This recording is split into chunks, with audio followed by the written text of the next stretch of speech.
Welcome to the April, this is April, isn't it? The April version of CINC, and we're glad you're here. We do have a couple of new residents that are here for the first time, and we're going to introduce them. But before we do any of the business, Tom Mackner wants to make a speech. You going to grab that one? No. Keep yours so you can interrupt me. Oh, okay. And tell me I've gone too long. Okay.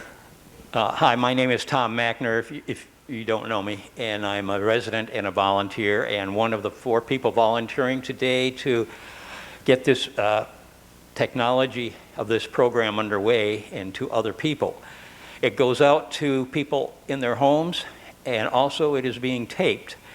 No longer taped, but videoed, so that it can be played later. Now that brings up a protocol that we need to observe in this auditorium where the meeting is, so that the others out there know what's happening in here. It's completely geared around electronics, video, and audio. If you have a question along the way in this program, when the guests start to speak, the protocol is that you stand up and then walk to a mic, even if the last question is still being answered, and stand in line or stand at that mic until that question is answered completely. Then you speak up into the microphone, okay? The issue is that when you sit close enough to be talking to the speaker and you say something without a microphone and he answers and says, "Oh, that's right, we'll do that right away. In fact, we'll do it 2 times." Nobody knows what the question was. So we need you to get your question out to those in their homes. If we had a Zoom room running out there, and also record it so when it's played on My W Life, you'll know what's going on. So that's all I think. You are volunteers actually here as residents to do that part of the program. I thank you. Ding. Thank you, Tom. Let's see, we do have 2 or 3 new residents here today. And I think I'm looking at one of them. You know, the guy that invented these masks was a smart man or woman, but he forgot to figure out what to do with glasses. You look foggy. What's wrong with you? No. Okay. Jan Goodman, right here. Come up here, and you're going to stand right on that line because, and I'm going to hold the mic because your tendency is to do like I'm doing, and you just drop the mic, and that drives our technicians up the wall. Folks, this is Jan Goodman. Tell me, where do you live here at Westminster? I live in Magnolia. On the 7th floor? Yeah, on Magnolia 202. 202. Right, I live right next door to Marcy. That's good. Yeah. And where did you come from? From Rock Hill, South Carolina. That would be South Charlotte. Well, it's about 30 minutes from Charlotte. Yeah. Okay. And what have you done all of your life? Wow. Well, I flew with Eastern Airlines for about 2 years. And then I was a legal secretary for 7 years. And then I was a secretary for 2 community colleges. Wow, Both in South Carolina. Yeah. And tell me about this legal stuff. We're concerned about that around here. Some of us have a past. I worked for a large law firm actually in Charlotte, North Carolina, for about 7 years.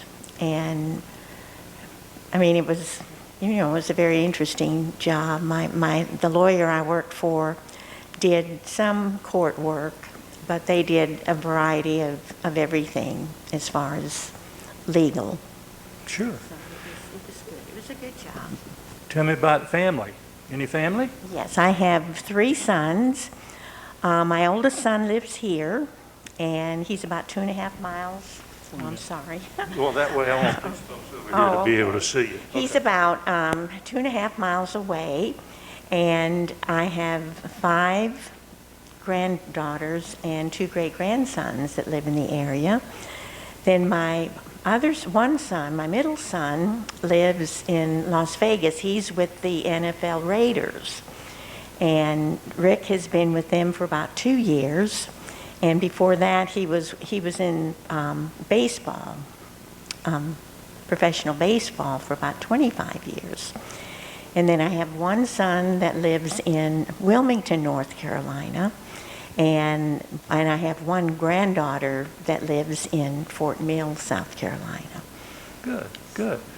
And you've been here how long? Just since February 1st. February 1st. Well, welcome to Westminster Woods, and we're delighted you're here. And I hope you will make haste, as somebody would say, to meet all these people and get to know some of your fellow residents. And everyone's been really, really friendly. Good, good.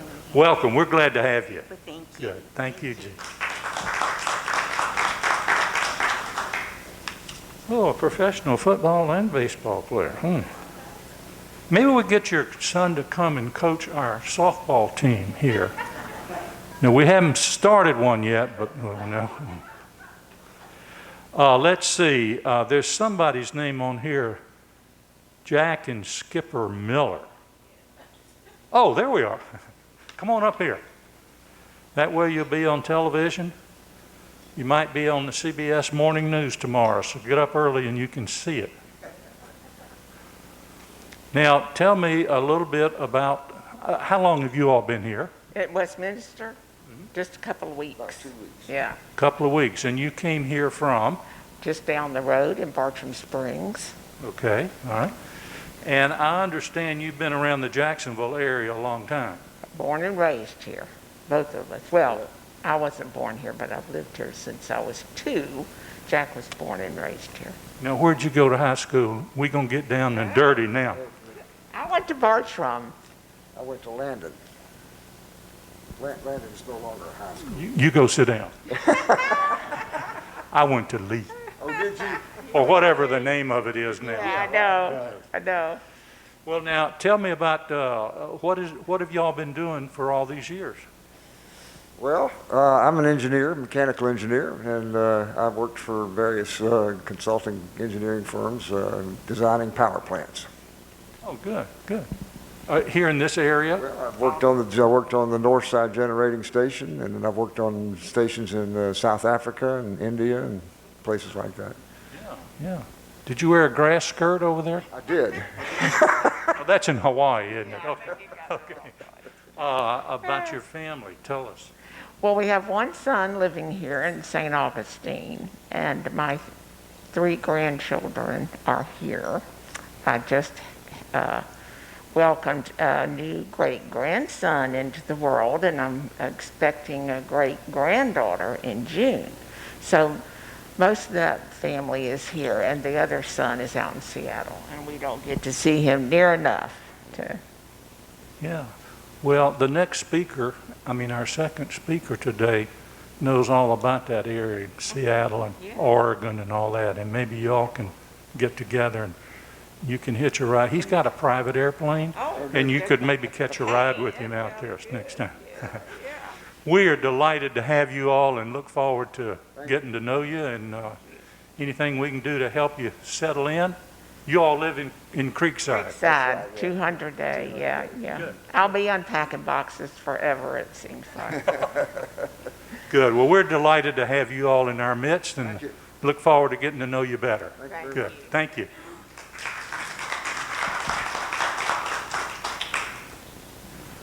I don't know what to say about our speaker. Here's Rod. Rod Jordan is the, come on, a little more applause than that. He's been around a while. He deserves a little bit more than that. Rod, for those of you who may not know him, has been on our campus for close to 10 years, I'm guessing. And came here as the manager of the maintenance for this whole campus and whole facility. And if there's anybody that ever runs and pants because he's constantly on the move, it's Rod. I could tell you a lot of things, but I'd rather him tell you what he wants you to know. And I wanted to maybe ask you one question, if you would address it for us, please. When we need to have something done at our house, how do we get that accomplished? Well, that's a good question. Probably something I was going to cover in today's little spiel, but we'll get right to it. We have an amazing administrative assistant. Her name's Nell Phillips. She's at extension 351. Maybe 25% of the time you might catch her in person, but otherwise you're probably going to get her voicemail. You'll leave her a voicemail and she will take that voicemail and put a work order into an automated work order system. It's called MicroMain.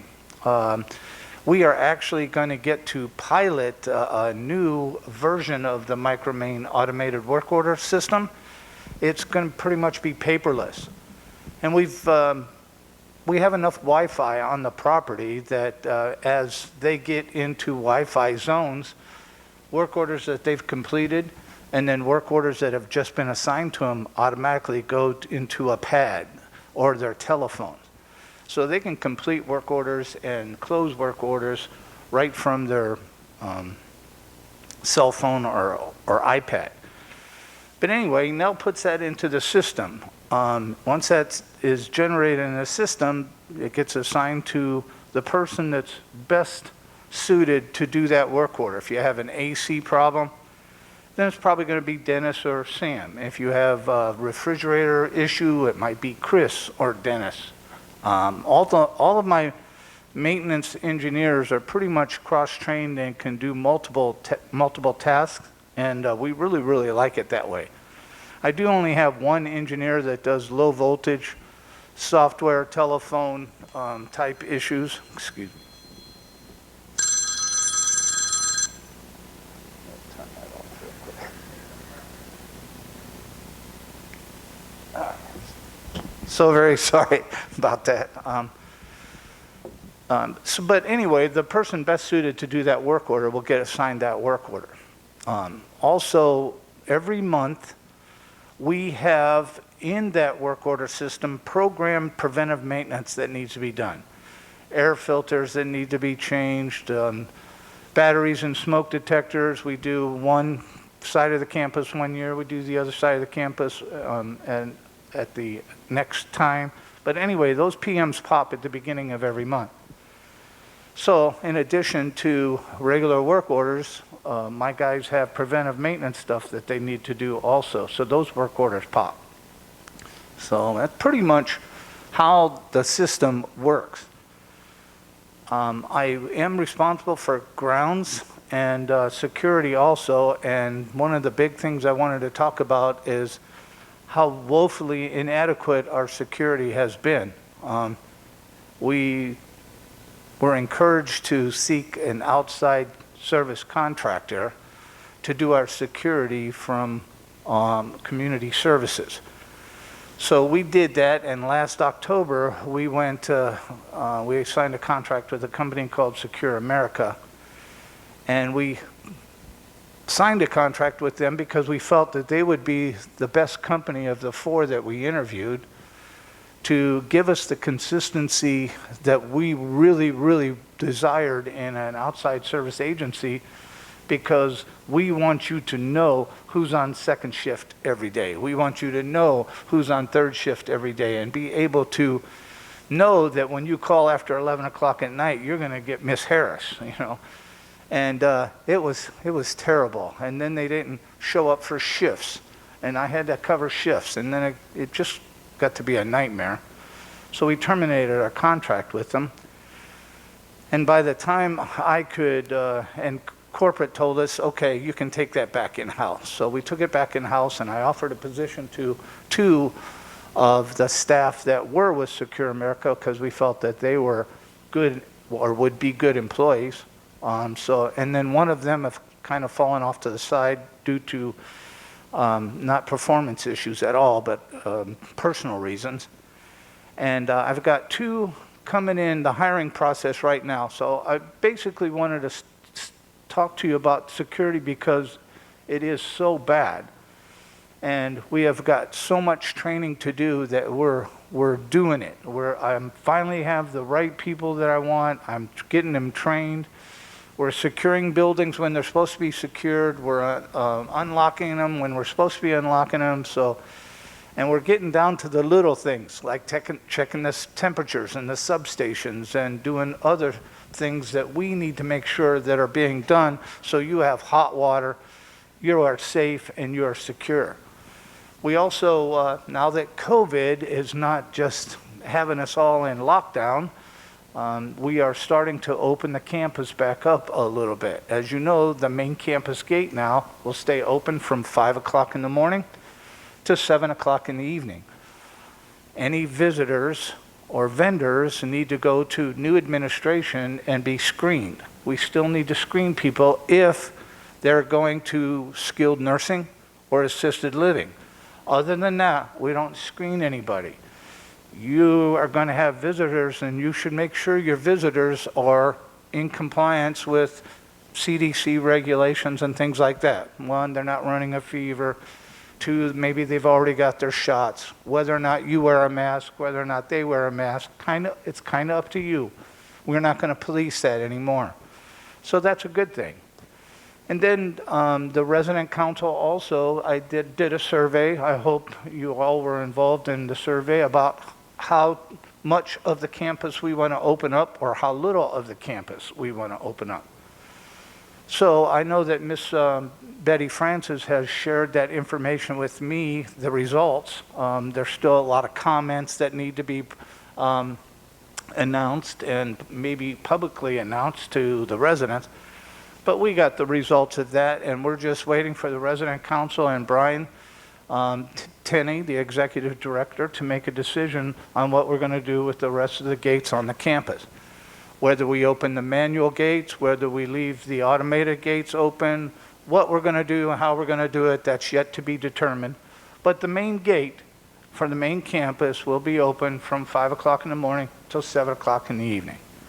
So we're kind of getting back to a little normal. If you haven't been here or if you've come here since the COVID pandemic, you would know that we unlocked all the gates at 7 o'clock and 5 o'clock in the morning. And the gate stayed open until 8 o'clock at night, except for Eastwood's manual gate that got closed at 6 o'clock. But otherwise, they were all, anyway, just opened and closed. And, I might be off an hour or two on the time, but basically they were open and closed. So we even opened the manual gate so anyone can come and go as they pleased. So don't know where we're going. That decision yet to be made, but when it is made, then we'll enforce that and make regulations for the second shift and third shift security. Maintenance will provide first shift security during the day. So we have Kenny Johnson or Wendell Albers. They have a pager on it, so anytime you pull your Sarah system, it automatically announces on a telephone call or a pager, and they get over there to take care of it. If they don't reset that pager quick enough, I get a phone call. When I get a phone call, I immediately make a phone call to the security person and find out why that pager hasn't been cleared. There's only two reasons why a pager shouldn't be cleared. One, they didn't get notified or they're not to that resident yet, or they're just having problems resetting the pager. 9 times out of 10, it's problems resetting the pager. But I make sure that when I get that phone call, I'm calling them to make sure they know that there's a resident that needs assistance. They pulled that pendant for some reason. We're finally got done with all the infrastructure work on the property for future development on the main campus. That was a real pain. I hope you all like that little bench and stuff that we put over here by the bridge in Linger Longer Lane. I think it looks really good. Kenny Johnson had a minor surgery. I'm sure he doesn't mind me telling everybody, but he's going to be back to work on the 16th. And he'll be on light duty for a while. So I know who I'm going to have painting benches here come April 16th. Kenny's going to get a paintbrush and some dark green paint, and he's going to go around. We're going to get all the benches repainted and get them looking nice. So the property really starts to look really good. Things start popping and things turning green, and it just really starts looking good. And especially May. I don't know why, but in May it looks really good. It looked good last month when all the camellias and gardenias and all those things were blooming, but it's just really starting to pop. And I'm sorry to say, I feel like I'm about a month behind on my maintenance, and it's because of all the security shifts that we've had to take over the last 3 or 4 months that we have just got way behind. So with a full maintenance staff and with the security staff on board and trained, I'm hoping that we can make some of that up. And it's the little things that we're not getting done. We're not getting the gutters cleaned. We're not getting the roofs blown off. We're not getting some of the air filters changed when we need to do it, because I have no one to do it. When you supply 3 maintenance guys on first, second, and third shift in security, you've lost those 3 guys. And then on the weekend, you've lost them because you don't want to pay overtime, so you redo their schedules.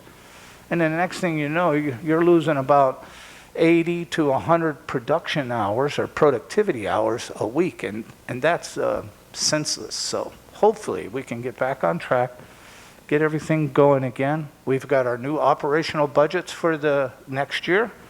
I'm pleased with the budgets that Community Services has given us operational-wise.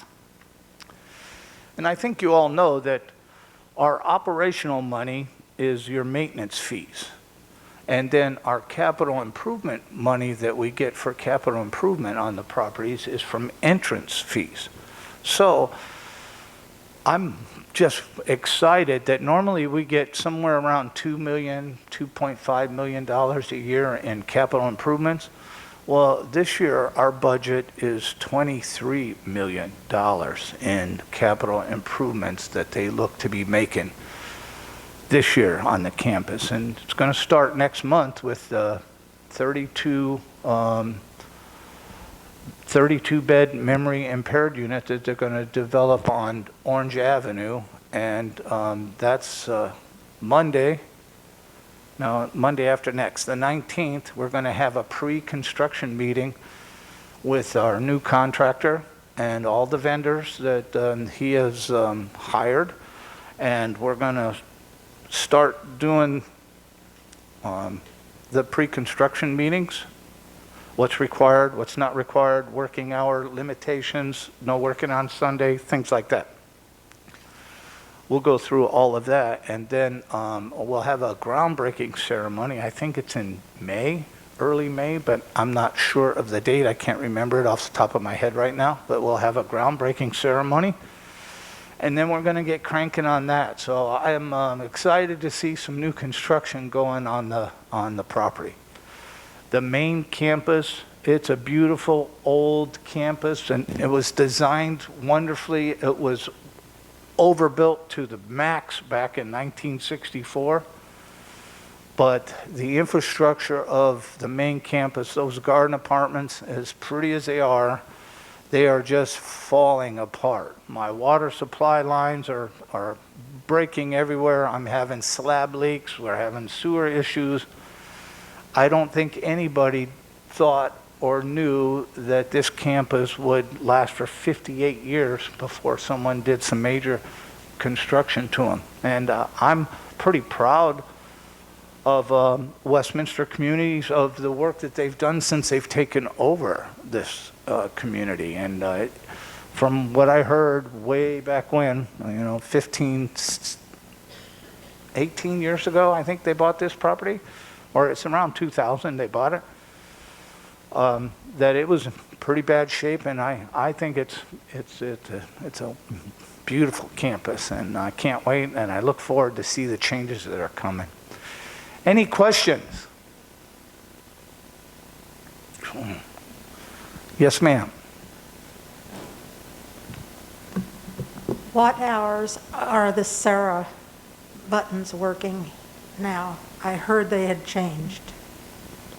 I'm sorry, the buttons? The Sarah Oh. checking in the morning?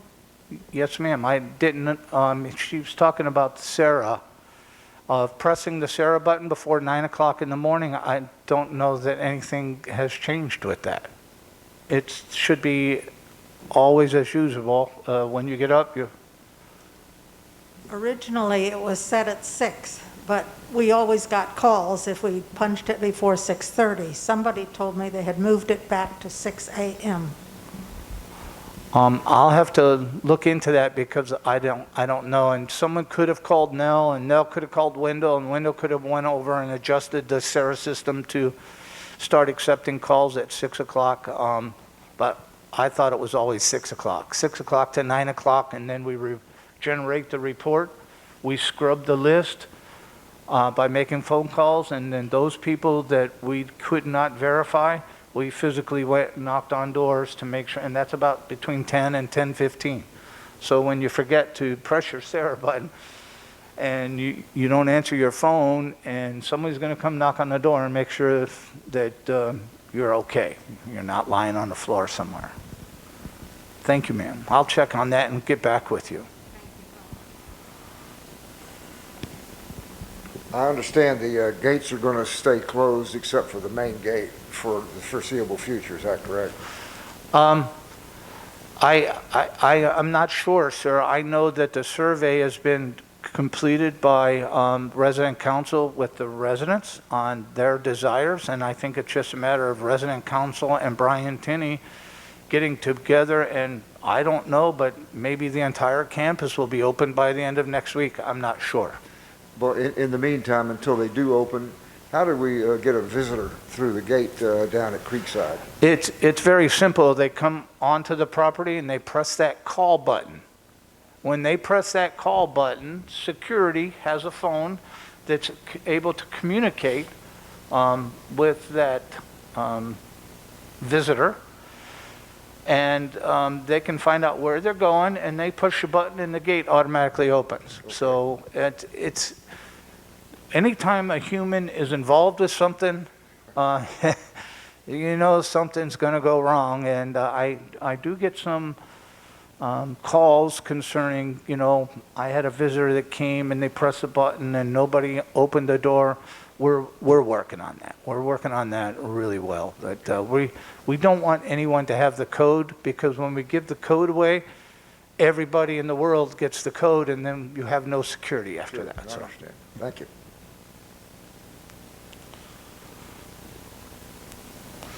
Well, Mr. Bailey? I believe I could come up with a question, but I'm not going to answer. Other questions for Rod? Okay, thank you. Rod has a job, and he is one of the people on the campus that periodically become what they call the manager on duty for the weekend. And that's why he's here today, because he's manager on duty, and that means he's going to take care of every problem that shows up today. Before 2 o'clock.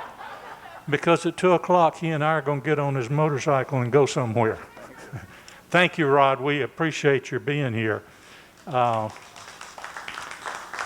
any questions that come up that you have, or anything comes up you have a question about, don't hesitate to call Nell or to Rod and or any of the maintenance people, and they will find an answer for you as quickly as possible. Okay, our second speaker, I told him he'd have about 15 minutes, but then when he gave me this bio to read, Dave, you may have about 6, okay? Because I'm a slow reader. No, our next speaker is one of you, a resident of Westminster Woods, Dave Dingfield. And he and his wife Sherry have been here, I think, about 6 years. He had to put this in here. He said he is a PK. Y'all know what a PK is? That's a preacher's kid. And he says he lived in a glass house as a result. Now, I have a kid that's a PK, and he didn't live in a glass house because we weren't from South Dakota, and we didn't have a lot of money. North Dakota. No, Dave grew up in the home of a pastor.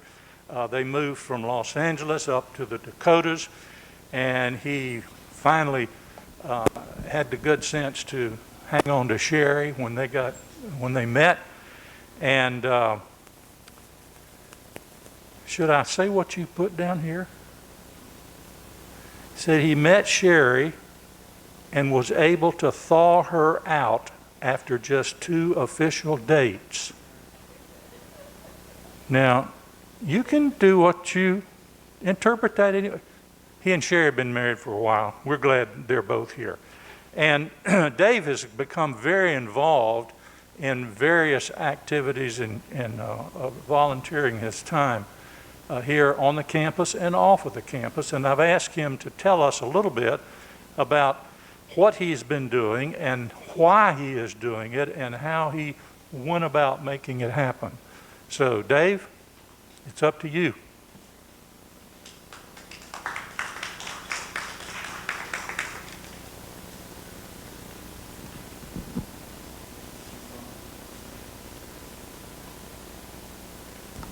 Now it's on.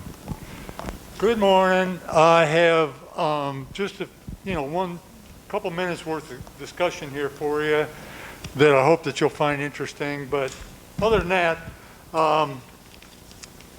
the CEO of Westminster Communities was here this week, and I hope many of you got to hear him and see him. But he didn't wear his mask, and it's much clearer without the mask. And I've been vaccinated. And I've got good distance here, so if it's okay with you, I just as soon talk like this without a mask on. And if you're offended by that, I'm sorry.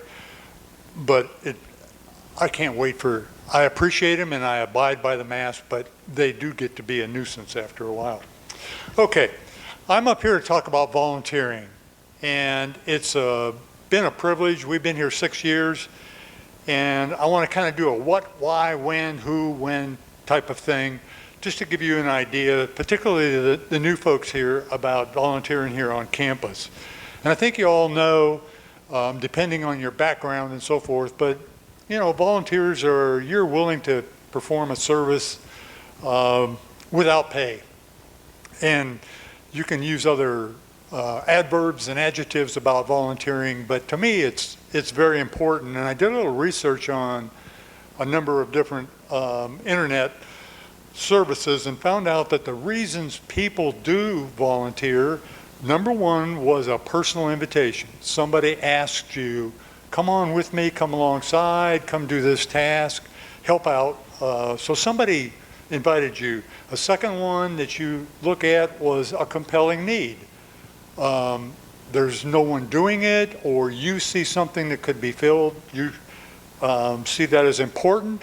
I want to use my skills and my talents, whatever. So you see an opportunity there to improve the quality of life. The third reason might be personal connection. You may know a person that's volunteering, talk to them about, it sounds interesting, so you would step in and do it. And the last, or the fourth, not the last, but the fourth reason, top reason, kind of like, remember David Letterman always had 10 reasons to do something. And so anyway, the fourth reason might be somewhere around your thankfulness, you have gratitude for the services. It may be a spiritual reason or something that you've grown up with. So right now here on campus, we have, I've dropped that enough. Right now on campus, we have about 150 residents out of independent living residents now out of about 350, 360 independent living residents here. And if you're been here now, and I invite the new folks that are here or just recently moved in, if you go out on MyWLife, it's mywlife.org, and you go get on that and look at volunteers slide, or I think they're called icons. Is that what they're called? Go down to the volunteers, about 1, 2, 3, maybe the 4th row down, there's a volunteer. And if you research on that one, you'll see a list of volunteer opportunities, you'll see a volunteer's booklet, and I mean, it gets into detail of all the different types of opportunities you have here on campus. So I encourage you to do that if you haven't ever looked at certainly MyWLife. A lot of people just go to the 266 and see what's happening today. But there's some really good icons on there that you can go to find out a whole lot more about our campus. So how would I go about doing that? You've got a set of skills and talents that I believe that God's given to every one of us, unique. Thankfully, we don't all do the same thing. We could be really skillful if we all did the same thing. But we all have a different set of skills and talents.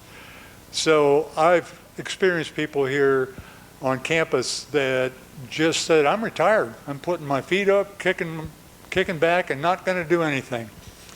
And then there's those of us that take a look at it and say, I made a big investment financially to come here, or I signed a contract, and I want to make sure those things that make up our quality of life get carried out. So I'm willing to provide services. So as Dwight was asking me about just coming up here and saying a few words, I was reflecting back when I got started way back years ago. In fact, we had to ride horses back then. Yeah, you knew that. Dwight was with me back then. But I started out my volunteering at a church, being a preacher's kid. It was Sundays and morning and evening and Wednesday nights and all those things. But I did participate in different activities of volunteering around the grounds and so forth. As Sherry and I got married and started living in the community and having kids, I participated on various roles on community boards and associations. And when I retired in 2003, I kind of evaluated what I wanted to volunteer, because it was ingrained at this point in time in my life. So I explored some here in Jacksonville and ended up with community hospice, doing several different roles there in administration, and then I was a volunteer chaplain for about 10 years. So then here on campus has just been enjoyable activities and on different committees, health committee. I worked at Blue Cross Blue Shield, so I have an affinity towards the health services and towards maintenance with Rod here.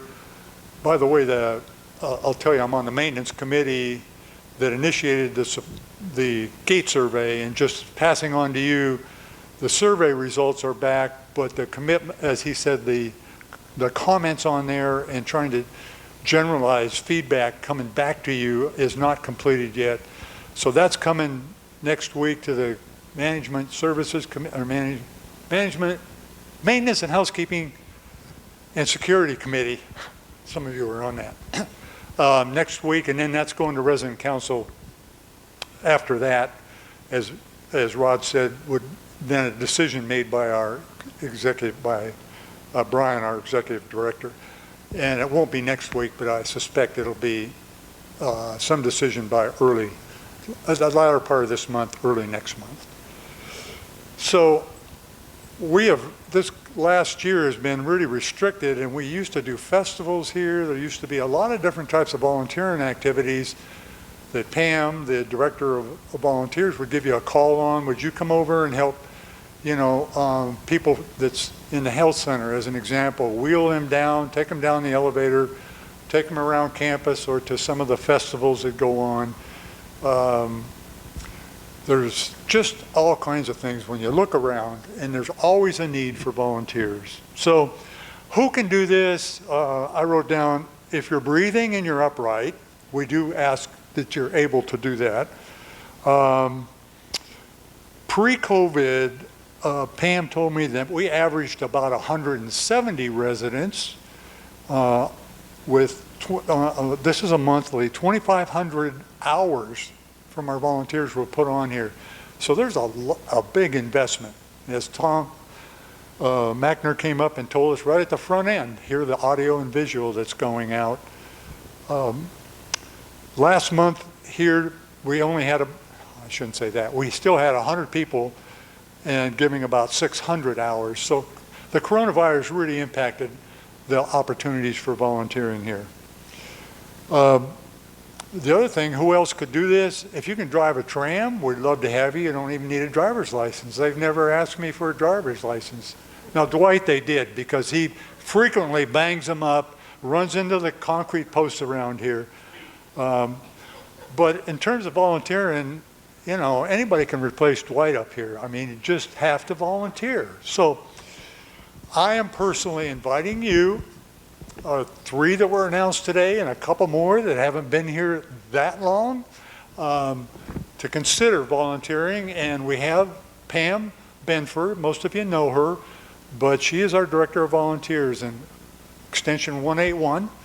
Be more than happy to assist you in getting on with where your passion, where your interest might be in serving. So that concludes my piece up here, and if you had any questions, I'd be more than happy to answer them.